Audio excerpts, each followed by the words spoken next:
Welcome into the Boys Collective episode number 9 right here on 105 Through the Fan here on YouTube. My name is Kevin Gray alongside Super Bowl winning scout and 1/4 of the G-Bag Nation, Brian Broaddus, on a Cowboys Friday. Brian, good to see you. How are you going into the weekend? Doing well, KG. Thank you very much. Looking forward to this. Still a lot of things up in the air about this Dallas Cowboys football team that we might not have answers until they get on an airplane tomorrow from Minneapolis.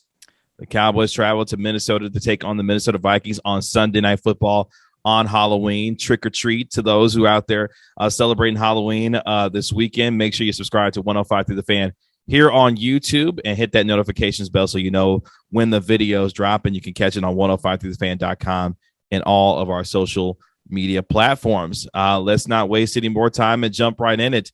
We'll start with the Broaddus files here on episode number 9, our Cowboys Vikings game preview episode. We're going to be previewing the Cowboys and the Vikings throughout the show. We'll have our specific game preview coming up here in just a little bit, but starting with the quarterback, Dak Prescott, feeling sore after ramping up on Thursday.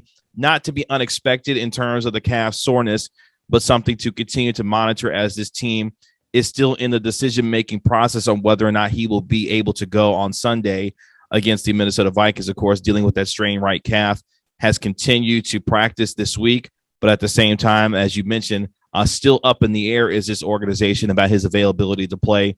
Cooper Rush would get the start if Dak Prescott is unable to go. What is your sense based on everything that you've been able to take in information-wise? Jerry Jones joining 105 Through the Fan on Friday morning, saying that he is planning to plan for Dak Prescott to play, but at the same time, that could mean something entirely different by the time we get to Sunday night. Yeah, KG, this has been a fascinating 2 weeks as far as the information journey, and it's tested me as far as when you're talking to sources. And one of the most important things is you and I do these podcasts, or we're on radio together, or whatever we're doing. We want to put the best and accurate information out there for the fans that are listening. They trust us to talk to the people. I worked for the team for 14 years on the scouting side, and then on the .com side. I have a lot of people in that building I still know and care a lot about. And, it's been interesting talking to them, and there's been, like, usually with Jerry or Steven, you can get kind of a gauge of where they feel like the injuries are going to fall. And with Jerry, we were hearing thumbs up. We were hearing, I'm not worried. The shoulder was far more, but now it appears, listening to him talk, he's kind of walked some things back.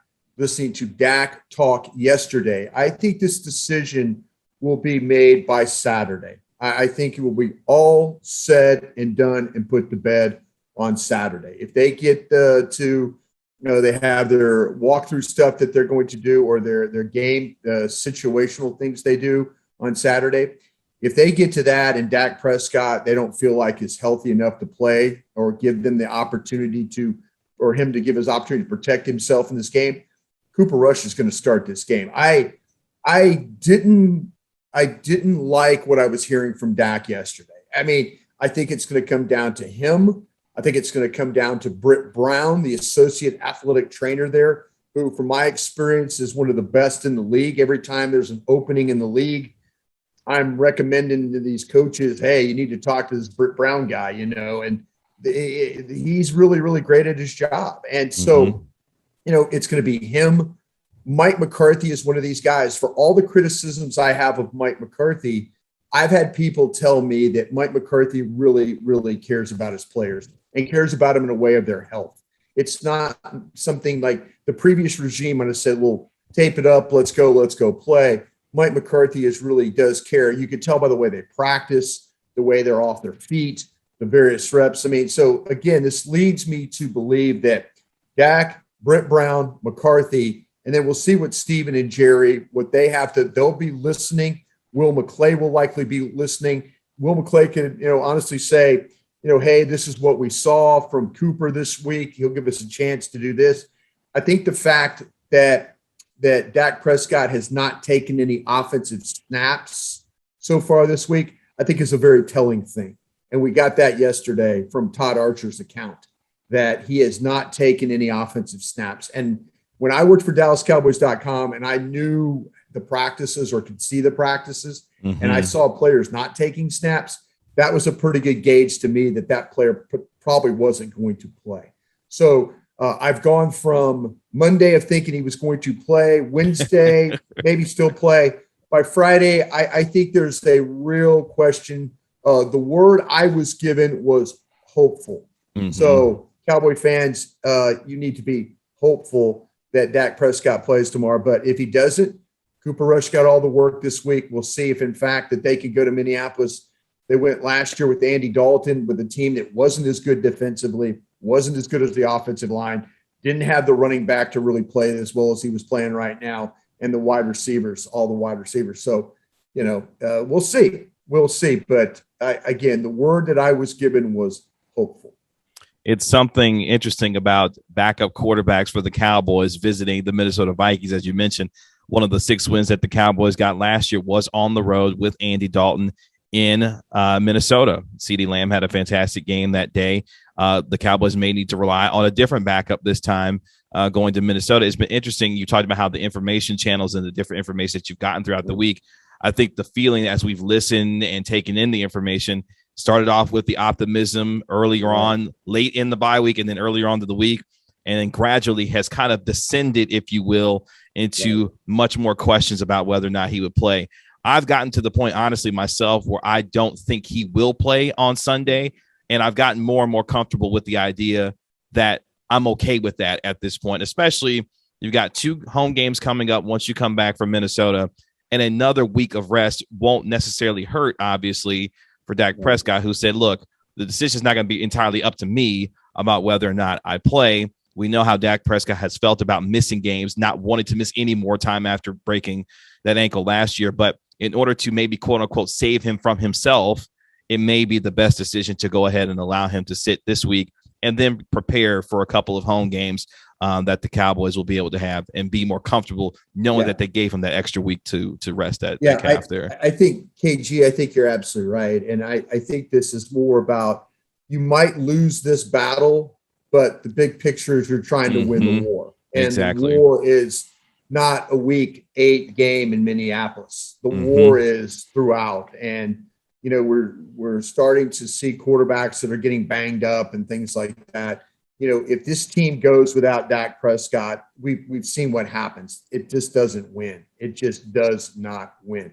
So a game in Minnesota, important in the grand scheme of things because you add them all up. There's only 17 of them. Yeah, but in the as you look at the whole picture of the thing, it's just going to be about winning the division, getting into the playoffs, and having the most healthy team you can, and having Dak Prescott, if he were to play this week and then something more drastic happens, I think the Cowboys would, there's really no great way of getting through this.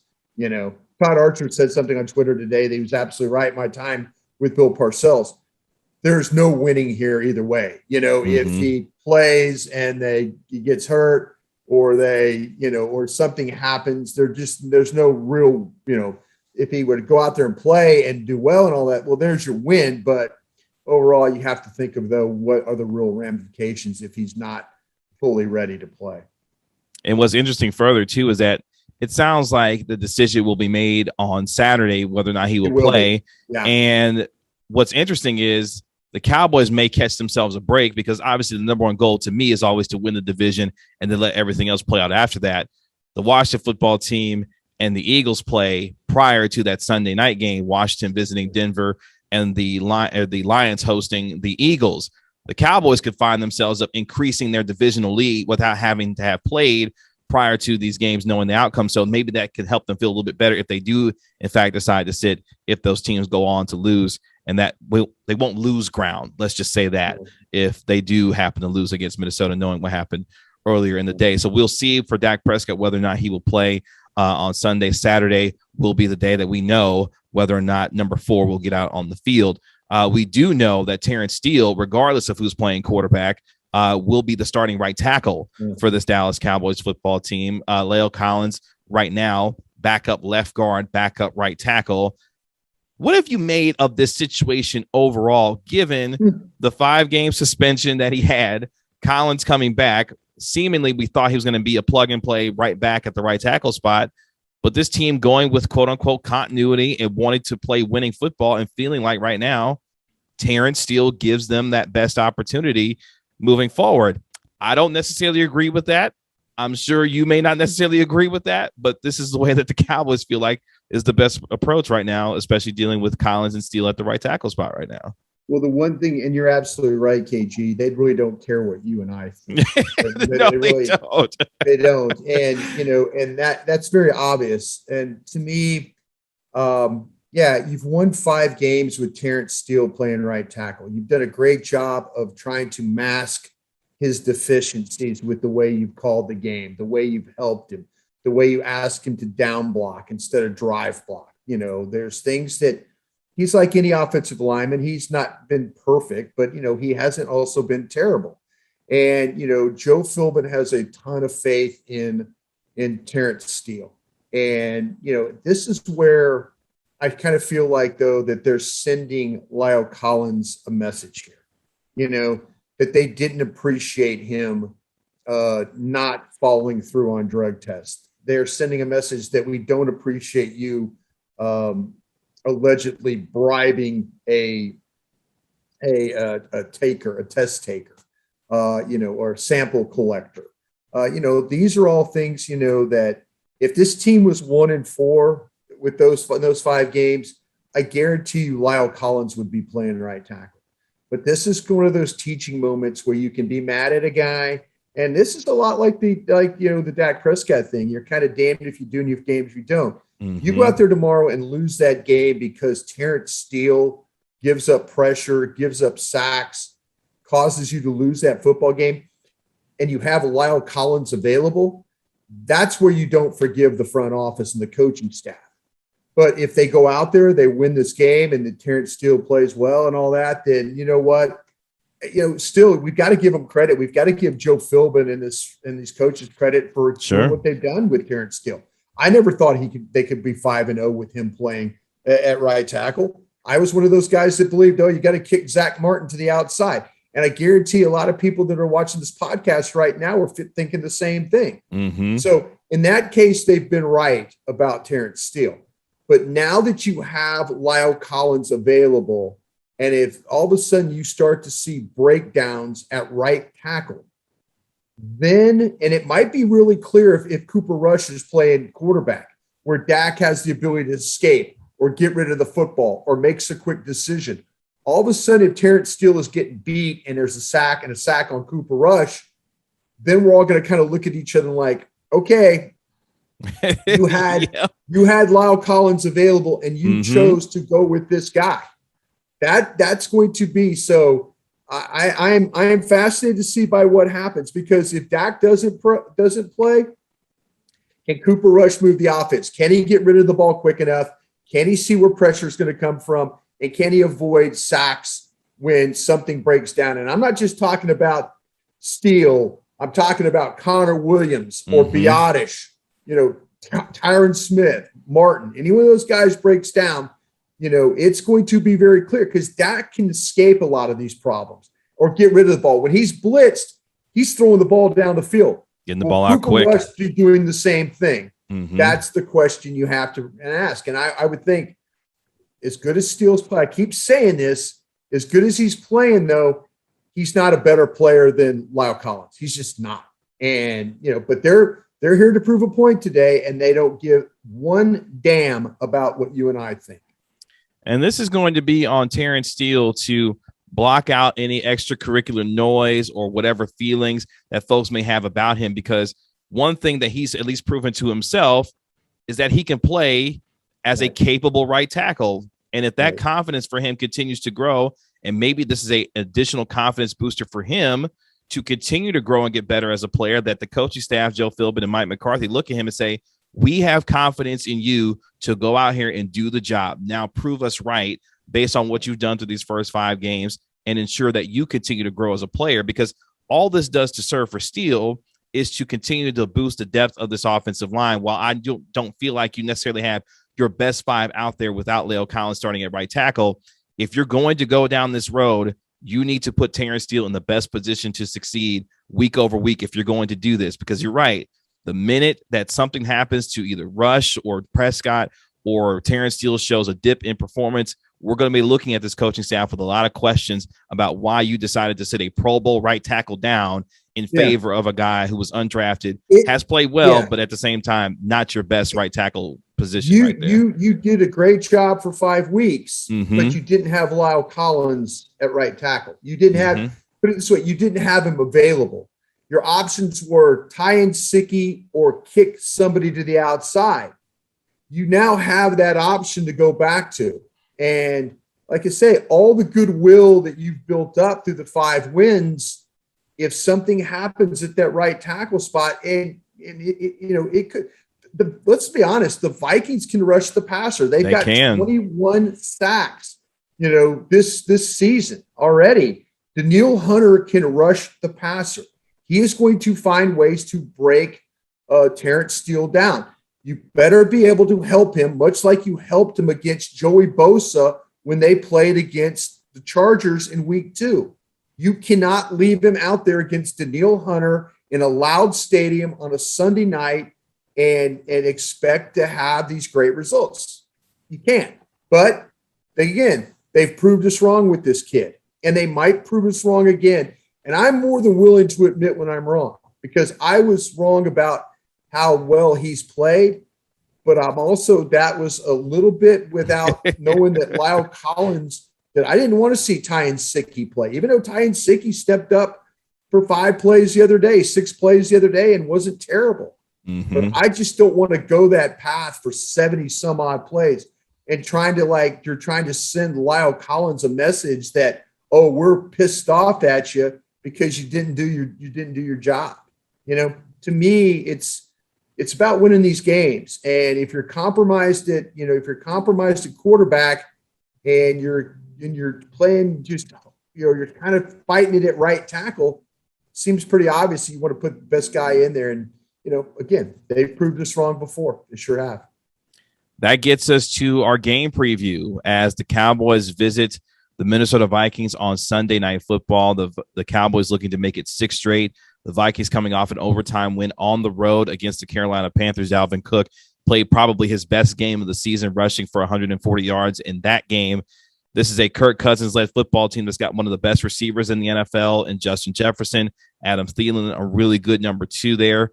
And more importantly, and you mentioned it already, a resurgent Minnesota Vikings defensive line led by Danielle Hunter and former Dallas Cowboy Everson Griffin, who for some reason, when he puts on a Minnesota Viking uniform, turns into a complete monster, because he's turned back into some of the old Everson Griffin that he was prior to coming to Dallas. And with Detroit, this Dallas Cowboys offensive line is going to have their hands full with a really good front 4. I would say a pretty good secondary, Harrison Smith, and former Dallas Cowboy Xavier Woods, who hasn't been too bad for the Minnesota Vikings this year. What are you looking for with this Cowboys team? We'll start on the offensive side for the Cowboys going up against this Minnesota Viking defense.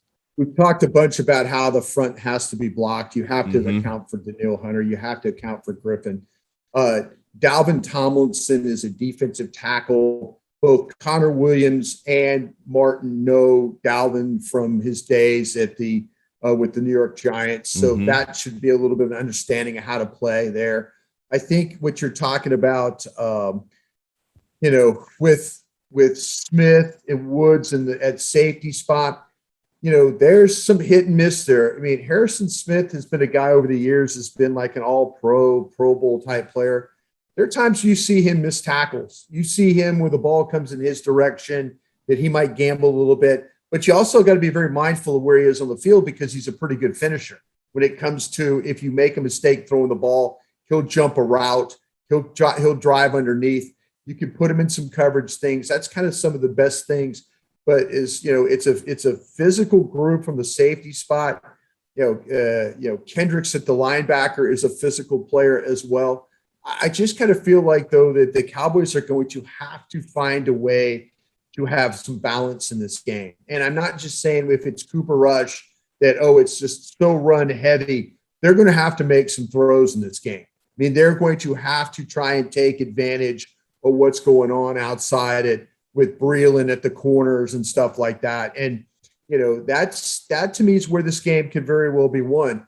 How do you block up front? How do you handle their pressure? Can you stay ahead of the chains?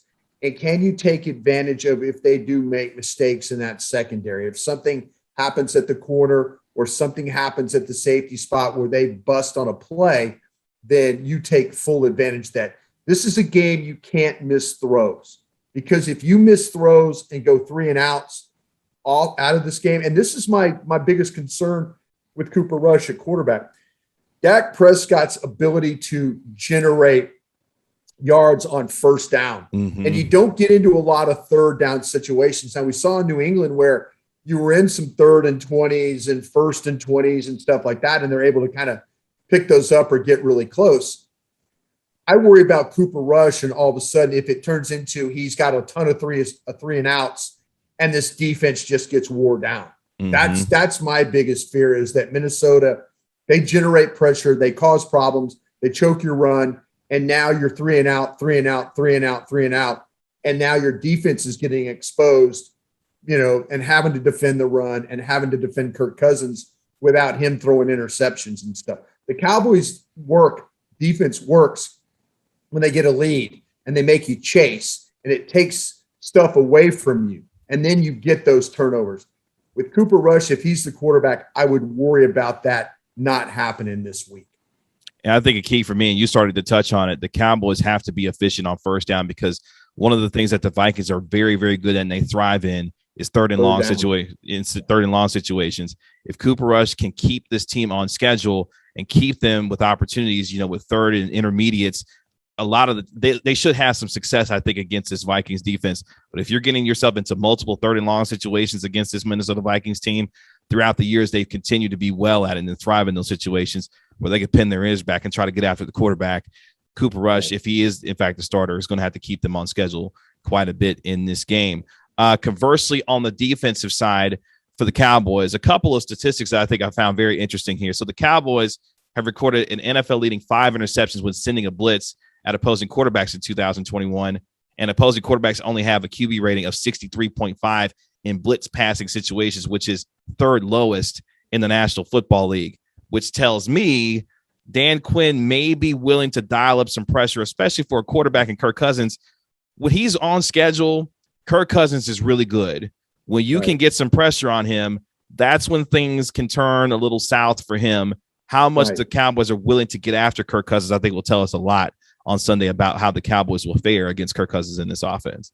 Yeah, KG, I think the pressure is going to come from the secondary. I will be interesting to see if we do get some Parsons inside blitz. Mm-hmm. I think where the Vikings have their problems are at center and at guard. And I think that, to me, is when you watch Cleveland play against them and the pressure they were able to generate, it wasn't always off the edge. It was right down the middle. And what they were doing was, I could very well see some twist stunts up front where you had the opportunity to get Randy Gregory. We saw that in the Carolina game where he was able to walk the center and then get the sack that way.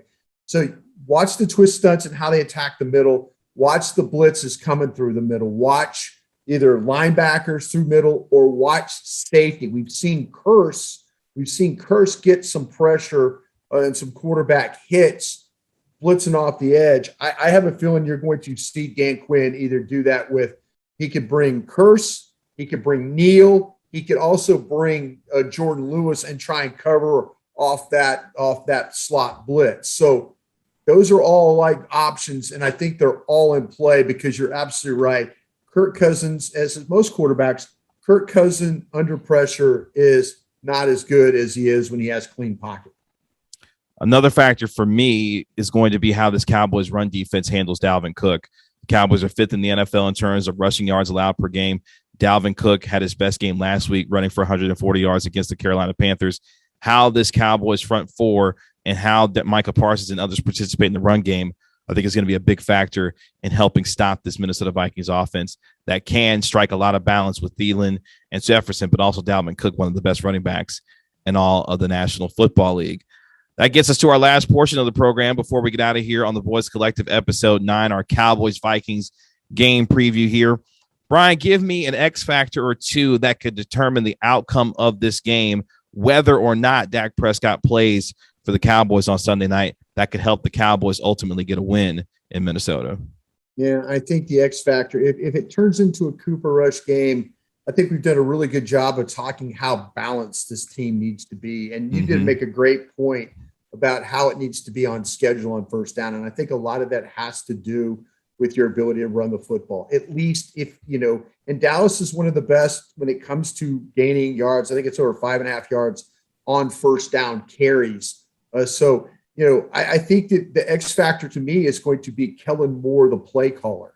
Can he find ways to, when you think that you need to run, he passes. When you think you need to pass, he runs. I think that's where, to keep Mike Zimmer, that group off balance on, Andre Patterson, the defensive coordinator there, keep them off balance when it comes to how this game is being called. They cannot get in those long yardage situations. I think this is going to be about Cooper. I think it's going to be about Kellen Moore and his ability as a play caller to dictate where he needs to go in order to not only protect, again, his right tackle, but protect his quarterback, in fact, if it's Cooper Rush. And for me, I'm going to stick something similar because we know what we think offensively what this Cowboys team can still be with Dak Prescott obviously playing, quarterback, even if he is, 80 to 85%. If Cooper Rush is the quarterback, though, on Sunday, I would love to see the Cowboys take some chances downfield.